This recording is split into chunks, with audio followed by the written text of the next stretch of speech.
भाजपचे नेते, मंत्री आणि स्वतः मुख्यमंत्री सरकारी कामकाजातल्या पारदर्शकतेचे पोवाडे घालत असतात।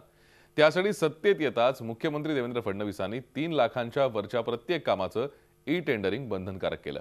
पण नियम हा पळवाट काढण्यासाठीच असतो हे आपल्या नेते मंडळींना आणि बाबूंना चांगलंच माहिती आहे। ई-टेंडरच्या नियमातून अशीच पळवाट काढत ग्रामविकास विभागाने पारदर्शकतेला कशी बगल दिली आहे त्याचा पर्दाफाश करणारा हा स्पेशल रिपोर्ट।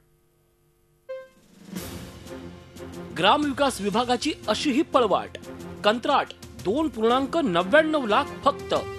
नियमात बसवण्यासाठी मंत्री देवेंद्र फडणवीस यांनी ई टेंडरिंगवर भर दिलाय। प्रत्येक शासकीय कामाची निविदा ही ऑनलाईन पद्धतीने पारदर्शकपणे मागवली गेली पाहिजे असा मुख्यमंत्र्यांचा आग्रह आहे।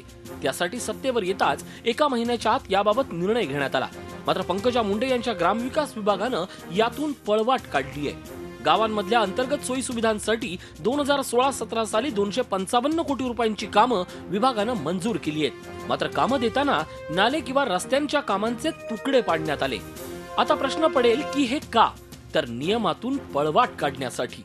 3 लाखांपर्यंत ई टेंडर बंधनकारक नाही, त्यामुळे एकच मोठा रस्ता अनेक तुकड्यांमध्ये दाखवून पारदर्शकतेला बगल देण्यात आली आहे। ग्रामविकास विभागाच्या या कामांच्या यादीवर नजर टाकली तर 2,98,000, 2,99,000, 3 लाख या किमती असलेल्या कामांची संख्या मोठी आहे।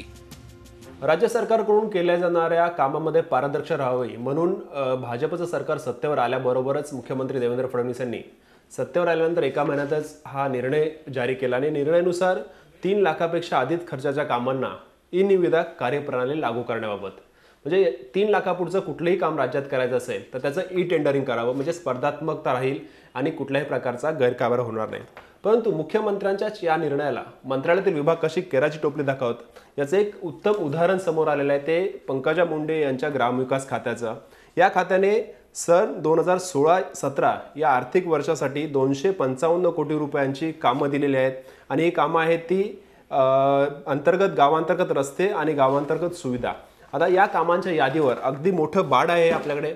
या कामांच्या यादीवर लक्ष टाकलं तर प्रत्येक काम ही 3 लाखाच्या आत बसवण्यात आले। त्याच्यासाठी कामाचे तुकडे पाडण्यात आलेत, म्हणजे एकाच रस्त्याचं काम आहे, जवळपास त्याच्यासाठी समजा 12 लाख खर्च असेल तर त्याची 4 भागामध्ये विभागणी केली आणि प्रत्येक काम 3 लाखाच्या आत बसवण्यात आलंय। एक उदाहरण आपण बघूया। एक बीड जिल्ह्यामधलंच उदाहरण आहे। शहाबाजपूर तालुका बीड गाव अंतर्गत सिमेंट रस्ता नाल बांधकाम करणे 3 लाख रुपये। त्याच गावातलं परत तेच काम शहाबाजपूर तालुका बीड गाव अंतर्गत सिमेंट रस्ता व नाली बांधकाम करणे 3 लाख रुपये। अशा पद्धतीने ही कामं 3-3 लाखात बसवण्यात आलेली आहेत आणि ही यादी बघितली तर एक अगदी मोठी यादी आहे।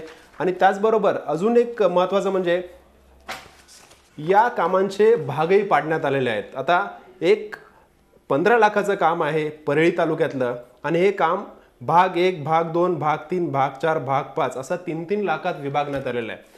गंमत म्हणजे अनेक कामं ही 3 लाखाच्या आत बसवताना अनेक कामांची जर आपण किंमत बघितली तर आता ही माझ्याकडे जी यादी आहे 2,98,000 मध्ये सगळी कामं बसवण्यात आलेली आहेत। प्रत्येक काम हे 2,98,000च आहे।